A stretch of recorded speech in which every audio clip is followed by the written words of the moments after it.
Shalom, shalom, you guys. We are here for our Saturday night secret sermon. This is our Secret Teachings of Jesus series where I delve into the Gnostic Gospels and we unpack them together. I just was feeling really curious about the lost Gospels and I wanted to read and study them, and I wasn't sure when I would ever have time to do that. So I decided that it would be great to make this one of our weekly segments, part of our regular content. And I think that this is one of our most popular playlists. So if you like this episode and you're like, man, this is interesting, I like to get into this, you can go to my channel. There's a playlist entitled Secret Teachings of Jesus. And for the past year and a half or so, we've been in the Gospel of Philip. It's been giving us plenty of fat to chew. The Gospel of Philip is like these little segments, these just brief pieces of cryptic text that really give you a lot of depth to think over. And they're just very cryptic, and it's symbolic, but then it's metaphysical and kind of like literal sometimes. So they're just really intended to read and meditate and mull over. And so basically I've been I'll come in from work, I'll open the gospel, I will be drawn to a portion that stands out that's starting to give me some information. And then I read it a couple of times, and then I just decide when I start getting the downloads, I just turn on the camera. So I'm not like an expert or a scholar, I'm just curious. So we're just here for fun, but I do get insights from channeling from spirit, and so far so good. Like we've done pretty good. Every now and then I'll go back and read like the I don't know, whatever the scholars write, before the gospels, and then sometimes the footnotes, and we're right on track. So go us, right? The other book that we have covered in this series is the Secret Book of James. That one was a really good time. It was more scene driven, lots of dialogue. We got to play some characters. Very fun. But now we are in the Gospel of Philip, and it has been quite an adventure. So tonight's portion is called The Mystery of the Virgin Birth. I'm going to read this a couple of times through because it's always really choppy and weird and awkward. And then eventually it gets more cohesive. And then we will unpack line for line and just take it step by step. I eat. Let's go. So the mystery of the virgin birth. It is necessary to utter a mystery. The Father of the All united with the Virgin who came down and fire shone on him. On that day, that one revealed the great bridal chamber, and in this way his body came into being. On that day he came forth from the bridal chamber as one born of a bridegroom and a bride. So Jesus established all within it, and it is fitting for each of the disciples to enter into his rest. So that was choppy. So let's do it again. It'll make more sense. It is necessary to utter a mystery. The Father of the All united with the Virgin who came down, and fire shone on him. On that day, that one revealed the great bridal chamber, and in this way his body came into being. On that day he came forth from the bridal chamber as one born of a bridegroom and a bride. So Jesus established all within it, and it is fitting for each of the disciples to enter into his rest. Let's go one more time. It is necessary to utter a mystery. The Father of the All united with the Virgin who came down, and fire shone on him. On that day, that one revealed the great bridal chamber, and in this way his body came into being. On that day he came forth from the bridal chamber as one born of a bridegroom and a bride. So Jesus established all within it, and it is fitting for each of the disciples to enter into his rest. Okay, so there have been several portions recently that have been talking about the bridal chamber and the bridegroom and the inner temple. And so before we start, I think it is helpful to note that when it says rest, enter into his rest, many times this is a word that's interchangeable with the word bliss. Okay. And then the bridal chamber, we have been associating that with the heart center. So it is necessary to utter a mystery. Something occurred to me when I read this, because to utter is to speak. So it is necessary to speak a mystery. In some of the other gospels, in the Gnostic gospels, they talk about the mysteries. And here we have chart. And so the mysteries are like, let me just preface this. Let me lay some groundwork. Okay, so here we have the tree of life, right? This is a map of the cosmos. This is a map of the interworkings of reality. This is also a map of the Godhead. So these are the different aspects of God. These are also the governing forces within the human soul. So this is the map of the human soul. This is the map of God. And this is also the map of the cosmos and the universe and the creation of reality. So you see how we are made in the image of God. And so is everything, right? It's just this continuous expression of this truth that is God, the system of creation, of being, of sharing, of becoming. So this is reality. This dimension, this is the 10 dimensions of reality.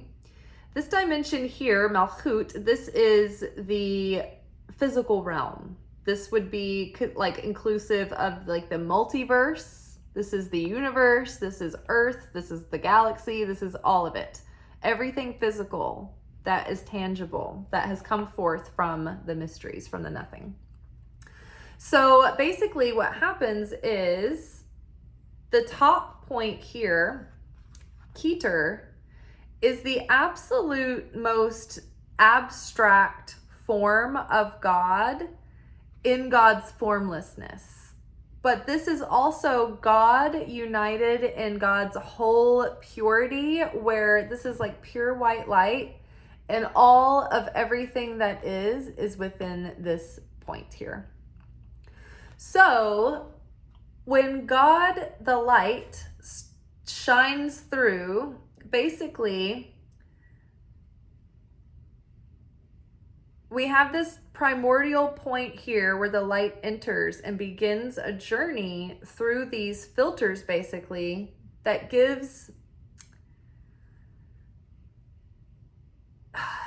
puts layer upon layer, or like filters the light so that it masks the intensity, so that by the time it reaches the realm that we can receive it in, it's not so intense that will burn us up, right? You've heard maybe the scriptures that say things like, no man can look upon me and live. If you see God, like you would get absorbed back into the all kind of thing. And so if we were to receive the fullness of the light of God, we would just be obliterated. It would be like nuclear. It'd be so powerful and so strong. We wouldn't be able to contain it. We don't have the vessel for it. It's like we are like a generator who doesn't have enough voltage to run the power, right? And so it'd be like a breaker throwing, but worse. And so before this initial spark, we have these 3 layers of non-existence. And so they are also referred to, or I am associating when we talk about the mysteries in like the Pistis Sophia. There are like these other realms beyond any of these dimensions that Jesus ascends to, that are these mysteries that are almost unspeakable. They're unthinkable. We can't comprehend them. So it's interesting that when God said, "Let there be light," and God spoke the universe into being, this wasn't in existence yet. Before that moment of the first moment of creation, it was all this. It was like God's energy, this unmanifest potential, was just ruminating and stirring and condensing in the unmanifest state. And so God was there as the all, as the whole encompassed, unified whole of everything that is, in its unbeingness. And God wanted to share. God wanted to spill forth and have relationship.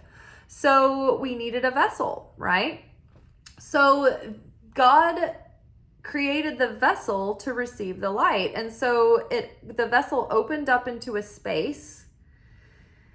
And then there was a spark, "Let there be light." And then the space was filled with light. So the space itself was like the first vessel, the first representation of the feminine. So everything in existence is this repetition of form of light and vessel, right? That's where the duality began. So it is necessary to utter a mystery. Well, my mind went to speaking something into being, right? The thing that gives us the most affinity with the light of the Creator, that exalts us above the other living kingdoms, the mineral kingdom, the plant kingdom, the animal kingdom. And we are not the human kingdom. We are referred to as the speaking kingdom, because we share that ability with God to be able to take an idea from our consciousness and then bring it into physicality with our words. That is like creating something from nothing. So let there be light, and then there was a primordial spark, which was the purest, all-encompassing light, and it starts going through these dimensions, becoming more condensed, more crystallized, more solid, until it comes down into the physical, right? Before this, it's non-physical. This dimension here, Yesod, this is the closest we can get to, or this is the closest dimension to us, to non-physical beings, non-physical world, right? And so in this dimension here, we have like the dream world. We have like this plane of being where like souls come in and out of the earth. So this is also where the Garden of Eden was before the fall, here. See how this is kind of separate from all of this other stuff? It's like further down. So we fell and put on clothes, which is our flesh, and we fell from the garden. And then we had to toil for our food. Before that, we could just absorb the energy. We didn't need the physicality. We were seeing the beauty of the fruits and the vegetables and the animals and the flowers. But we didn't actually need to consume anything. Nothing needed to die or be broken down or destroyed. It was just in perpetual state of perfection and life. And so the eating of the tree of knowledge of good and evil introduced death and expiration dates into the world, because then we came into physicality, and physicality is not permanent. It is there's a shelf life. It breaks down. So it is necessary to utter a mystery. So it's almost as if it is necessary to speak something into being, to utter a mystery, something that is unthinkable, unspeakable. In order to bring it in, it's like we have to speak that mystery. So it is necessary to utter a mystery. Let there be light, and then light came and traveled down through these different dimensions until it was more fleshed out, more solid.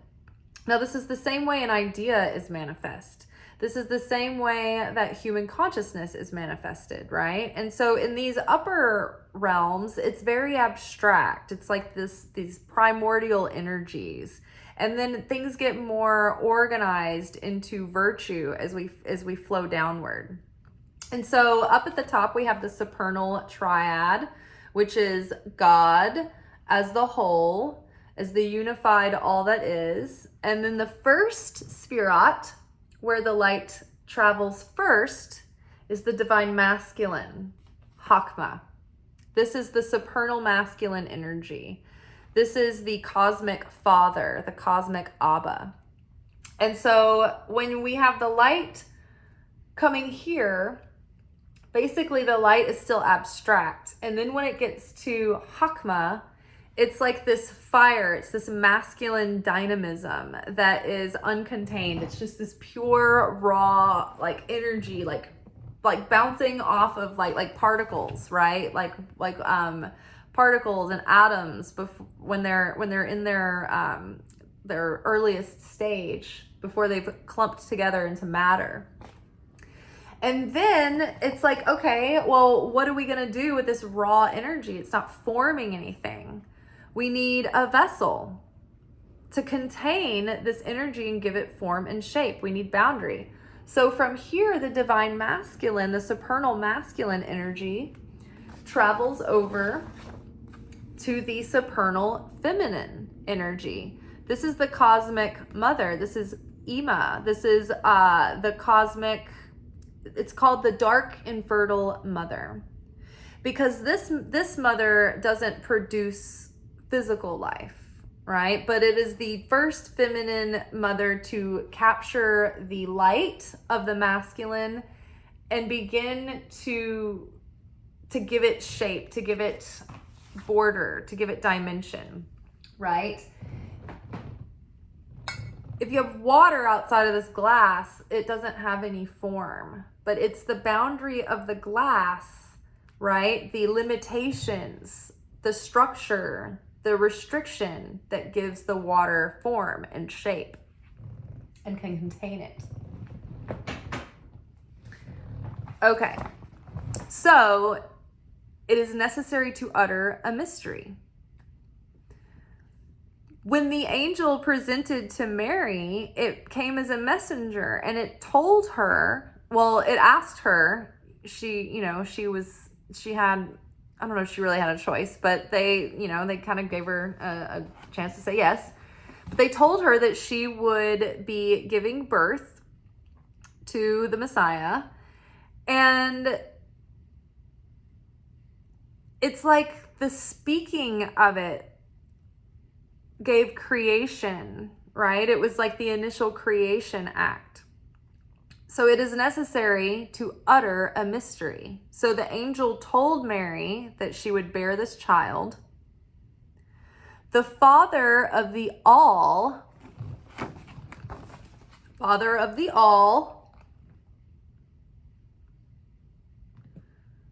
which is represented here as the Father, united with the Virgin who came down and shone upon him. So Binah, the infertile mother, was a virgin vessel that had never contained any light. So this is like the light coming into this virgin vessel,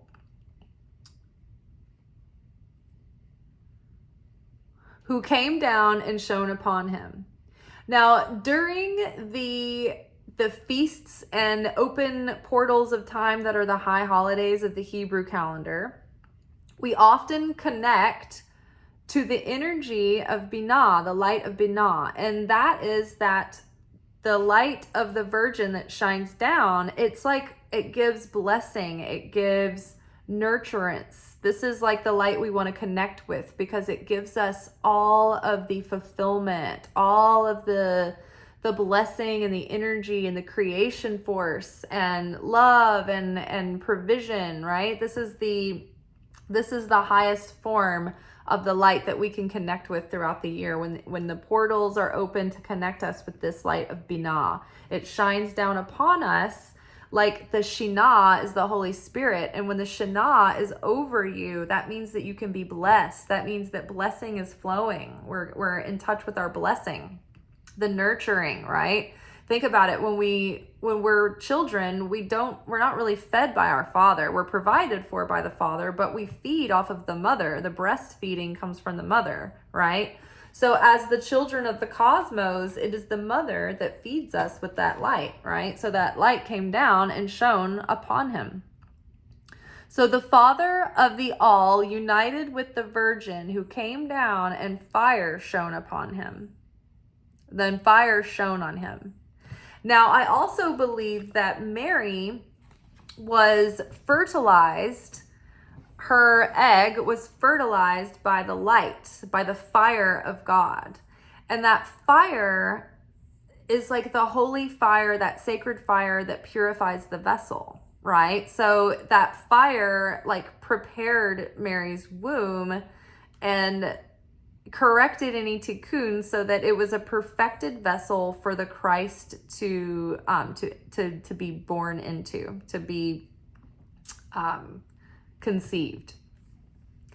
Which is interesting because when we unite with the light, that's when the Christ consciousness is conceived. We can conceive of the Christ consciousness within us. So it is necessary to utter a mystery. The Father of the All united with the Virgin who came down and shone on him. On that day, that one revealed the great bridal chamber. Now, on that day, on the original day of creation, that one, this is the primordial point. This is like the first Sphirot, number 1. This is 2 and 3. So that one, on that day, that one revealed the great bridal chamber. Now, the great bridal chamber was the great cosmic womb that became the vessel to contain all of reality, right? Now, you know how we were saying this is like layers and layers of the truth that keeps being represented. It's the map of God. It's the map of the cosmos. It's the map of the human soul. You can put the human body against this and it corresponds. And so on that day, that one revealed the great bridal chamber. And in this way, his body came into being. So in this way, his body came into being, the cosmos came into being, meaning the body of God, the all of the universe, right? Through this, on that day, that one revealed the great bridal chamber. So also the great bridal chamber, when we get to the human level of this expression, is the heart, is the seat of the soul within the heart. The heart is like an information processor. It's like the spiritual airport. There's like comings and goings. It's like a dimension. It's like a bridge. It's the bridal chamber. It's where the Christ center is. It's where the Christ consciousness dwells. It's where we can connect with the Holy Spirit through our consciousness. The heart is psychic. It's an information processor. It's intuitive. So on that day, that one revealed the great bridal chamber. And in this way, his body came into being. So it's interesting that we conceive of Christ in the heart. The Christ consciousness dwells in the heart, not necessarily the mind first, even though our consciousness does prompt ideas and it starts the ideas. On that day, that one revealed the great bridal chamber. And in this way, his body came into being. So then the angel of the Lord spoke this to Mary, and the fire and the light of God fertilized her in her vessel, Mary, like this cosmic mother is also known as Mary, as Mara, as she's called Mary. And so it's no coincidence that the woman who would be the mother of Christ would also be Mary. And notice how Jesus is always surrounded by Marys, right? So this is very important. So Mary was then impregnated with the light and was able to conceive the Christ. Now, it's funny too, because when we are impregnated, when we are filled with the light, we can also conceive the Christ. That's the whole point. And in this way, his body came into being. And it's so funny because the church, the collective group of Christian believers, are called the body of Christ. So it's like this poetic telling of the truth, and it keeps being represented in cosmic truth and in physical truth and in esoteric truth and in symbolic truth and in literal truth. And it just keeps being repeated layer by layer by layer. It's like when you are in a dressing room and you have a mirror in front of you and a mirror behind you, and you just keep seeing these like versions of yourself that just keep repeating and repeating and repeating in infinitum, right? So in a way, it's kind of like that. It's like the truth is always represented again and again and again and again and again, almost like Russian dolls, where we are layered representation by representation by representation in the grand, almost incomprehensible way, and it gets condensed into these smaller, more manageable ways that we can comprehend until we are finally expressed in the physical, and we are a repetition of that form again. So on that day, that one revealed the great bridal chamber, and in this way, his body came into being. So we have the birth of the Christ, when the Christ is in our heart, and we can conceive, that light hits our heart, and we can conceive like the light of illumination and revelation, and we can conceive the Christ, and we are filled with the light of the Creator, and we can begin the process of living and realizing Christ consciousness, right? And we become the body of Christ, the physical representation of Christ on earth if we are in the Christ of consciousness. Whereas that Jesus Christ was the representation of God and the Christ on earth in the form of the body. So too, we can have a milder version of this when we embody the Christ consciousness and we are that physical body.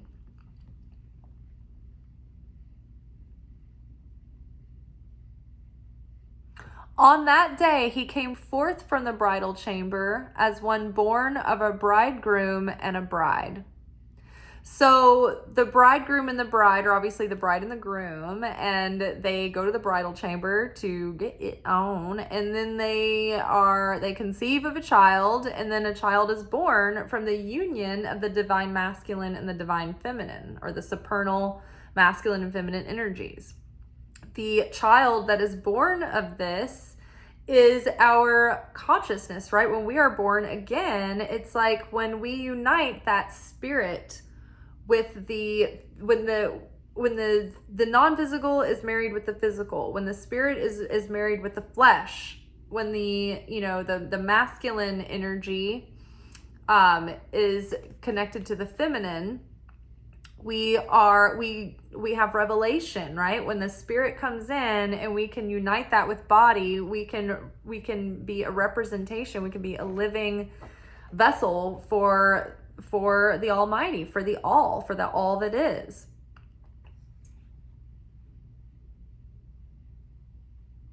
On that day, he came forth from the bridal chamber as one born of a bridegroom and a bride. So on that day, he came forth from the heart. On that day, he came forth from, the cosmos.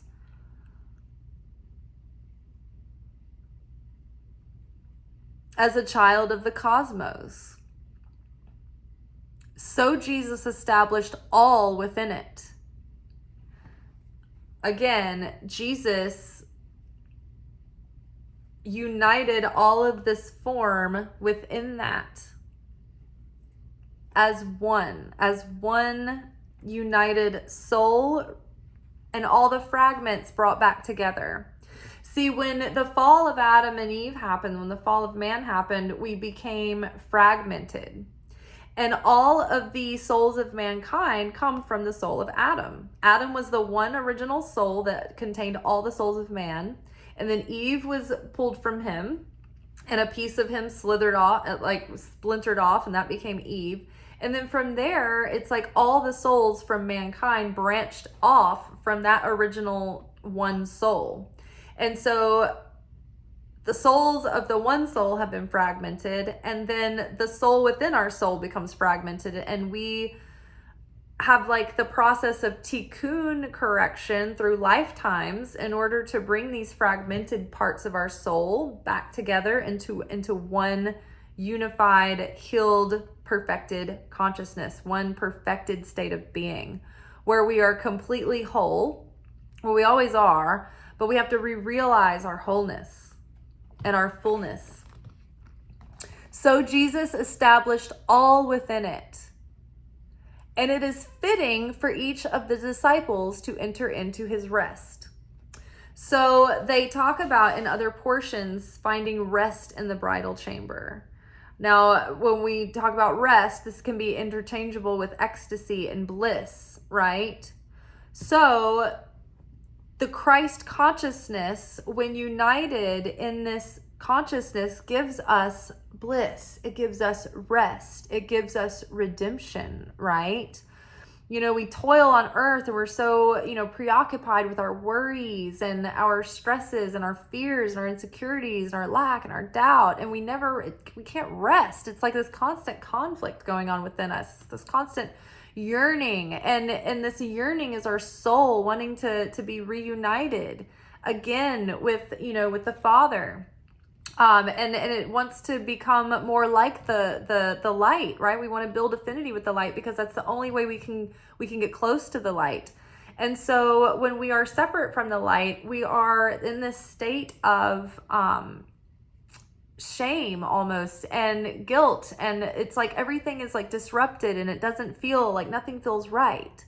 But when we start to establish ourselves and become the bride of the Christ, right? The bride here is Malchut.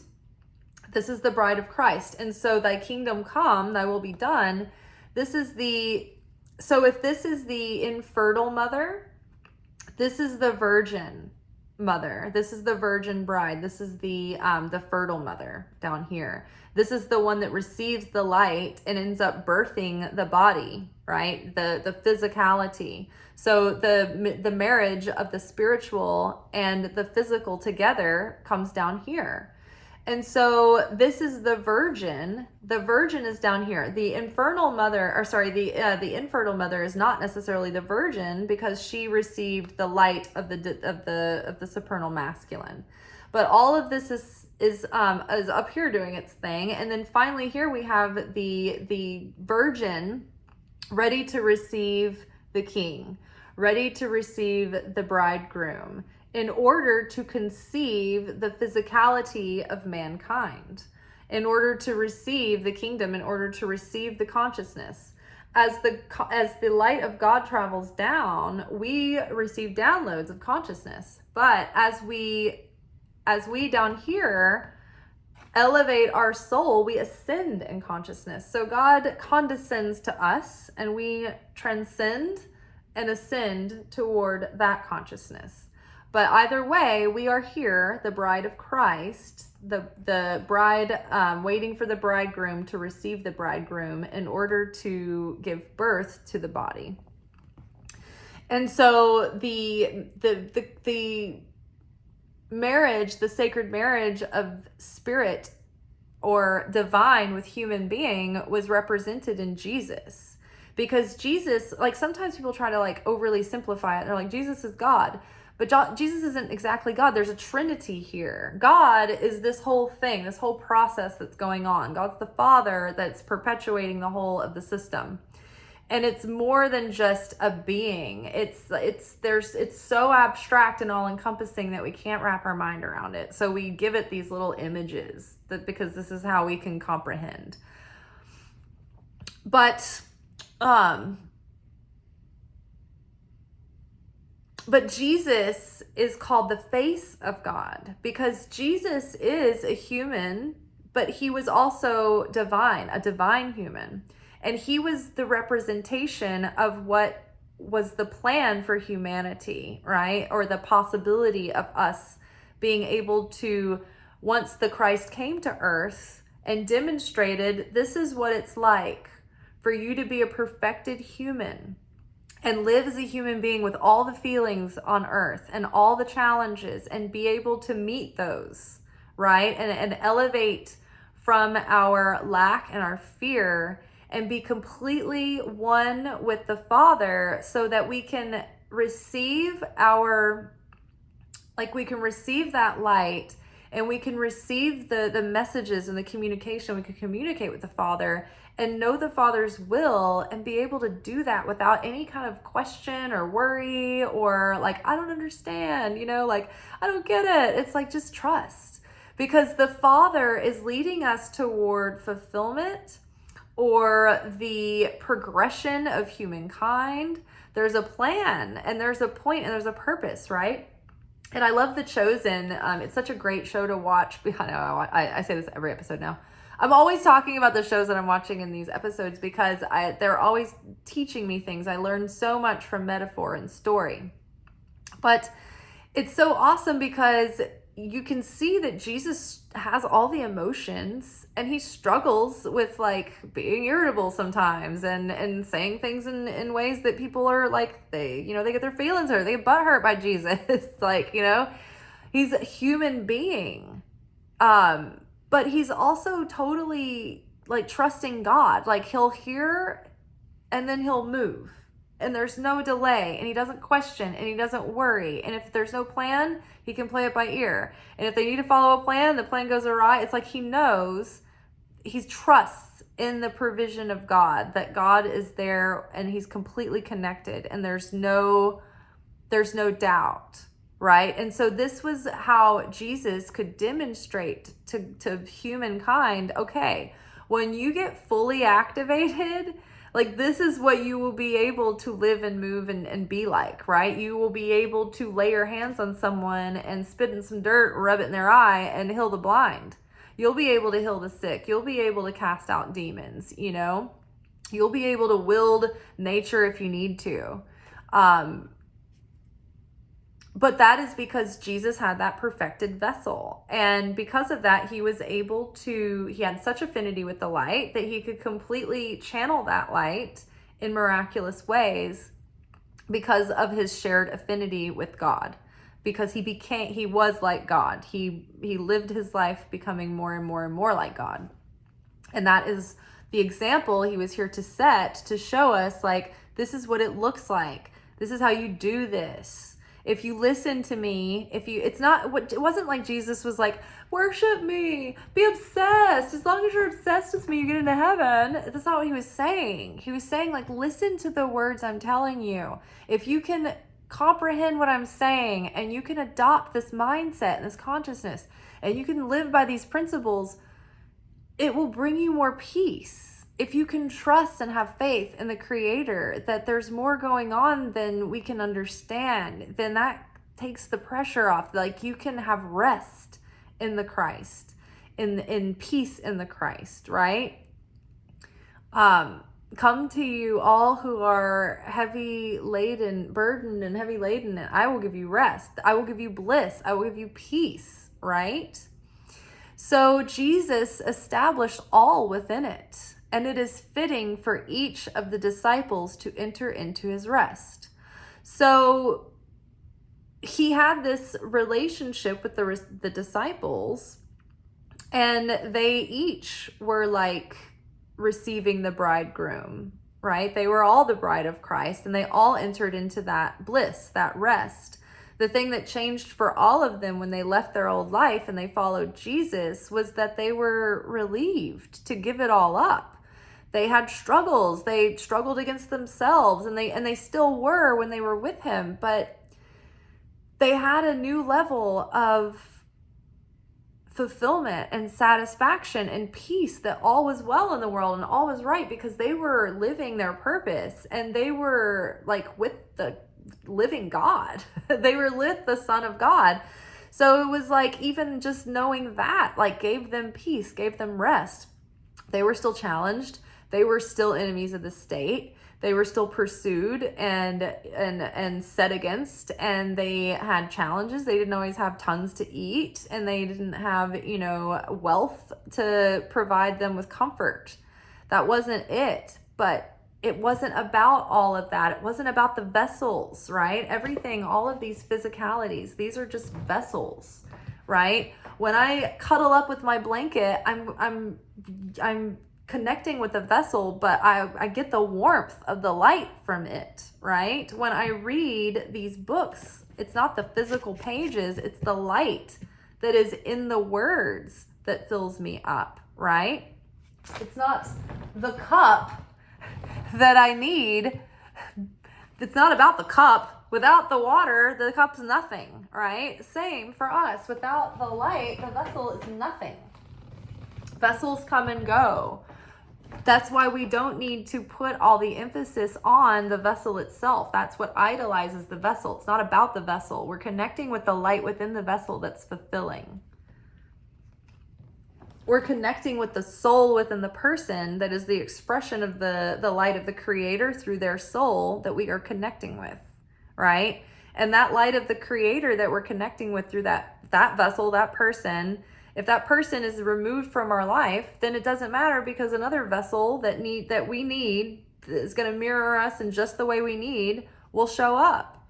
One time I was on acid, and I remembered at the time I was in a relationship that I didn't feel like, I was starting to get the idea that this was not a permanent relationship. And I was conflicted. I kind of like had feelings for someone, and I was confused about whether or not I was with the right guy, and whether or not the guy that I had feelings for was the right guy, and, trying to like work this all out within myself, and not knowing what to do, and feeling really conflicted about it. And so I'm on acid, and I'm like talking to God, who's like appearing to me through the stars in this like animated face that was actually the face of one of the people I was like preoccupied about.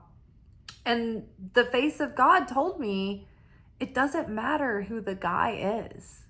It's me showing up every time, just the way that you need me to. And I was like, oh, wow, that really, not me, like, but I'm saying like me as in God, me, right? The light, it's the light of the Creator showing up just the way that you need it to every time. And it took the pressure off, because I was like, oh, wow, like I wasn't suffering anymore after that. I was just like, oh, okay, all right. And then I was able to trust that when one vessel when we'd worked out what we needed to together, and we'd taken the lessons that we needed to from that vessel that was the relationship, then that vessel would leave, and then there would be another vessel that would be equally yoked with what I needed it to be for my next phase of evolution and transcendence. And that's how life can be, right? So Jesus established all within it. All within it. So thy kingdom, so Jesus established all within it. So when he came down to earth and established the kingdom, he brought the all. He brought that extra upgrade down to earth with him, and had this frequency that raised the whole planet. And when Jesus was crucified, it was an energy that was required in order to bridge the gap that would allow our souls to go from here up to the Christ center, to be able to transcend into the upper realms because now, like, we're in these cycles of Tikkune, correction. And so we come here and we reincarnate until we can correct our soul, and then we can transcend from there. But what Christ did was he took us out of this eternal loop of having to come here again and again and again and correct and only get this far and then have to come back down again and be reborn. From here, we can be saved, and we can elevate into the Christ consciousness as humankind, where we couldn't before Jesus had come. It was like this, I remember being explained to me once, I think it was called Abraham's bosom, sort of like limbo.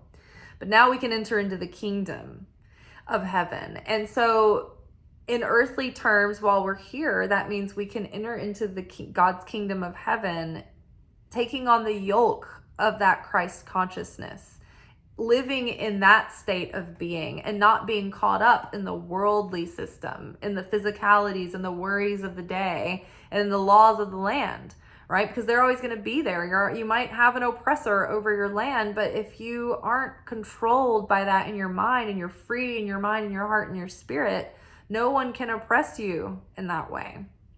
So Jesus established all within it, and it is fitting for each of the disciples to enter into his rest. And just like the 12 disciples, we become the disciples. We are the students. We are the followers. And when we enter into that covenant, and we follow the Christ, and we become students of the Christ, and we take on his yoke, then we too enter into his rest, into that bliss, into that state of fulfillment, ecstasy, and that is in the heart. And so it begins to purify the heart when the Christ center is activated, when the Christ is activated within your heart. It gives you rest, gives you peace, gives you well-being. Even in the midst of the tumultuousness of life, there is still that quiet center within where you know that you're, come hell or high water, my soul is okay. It is well with my soul. So let's read this, and I think that is all for tonight. The mystery of the virgin birth. It is necessary to utter a mystery. The Father of the All united with the Virgin, who came down, and fire shone on him. On that day, that one revealed the great bridal chamber, and in this way his body came into being. On that day, he came forth from the bridal chamber, as one born of a bridegroom and a bride. So Jesus established all within it, and it is fitting for each of the disciples to enter into his rest. All right, you all, let's just read that one more time. I thought that was good. The mystery of the virgin birth. It is necessary to utter a mystery. The Father of the All united with the Virgin, who came down, and fire shone on him. On that day, that one revealed the great bridal chamber, and in this way his body came into being. On that day, he came forth from the bridal chamber as one born of a bridegroom and a bride. So Jesus established all within it, and it is fitting for each of the disciples to enter into his rest. All right, you all, I think that is enough for tonight. I think that we really delved into the mysteries of the cosmos. So how about that? And I will see y'all tomorrow for our weekly energy oracle forecast, where we will take a look at the energetic weather for the next week or so ahead. All right, y'all, until then, ciao. Thank you for watching. If you enjoyed this video and you got something out of it, then please give it a like. Subscribe to the channel. Turn on notifications to be notified of when I drop content. Like the videos, comment, share them. Anything that you do helps these messages get out to other people who need them. So you watching a video and taking an action on it actually makes a positive difference in someone else's life.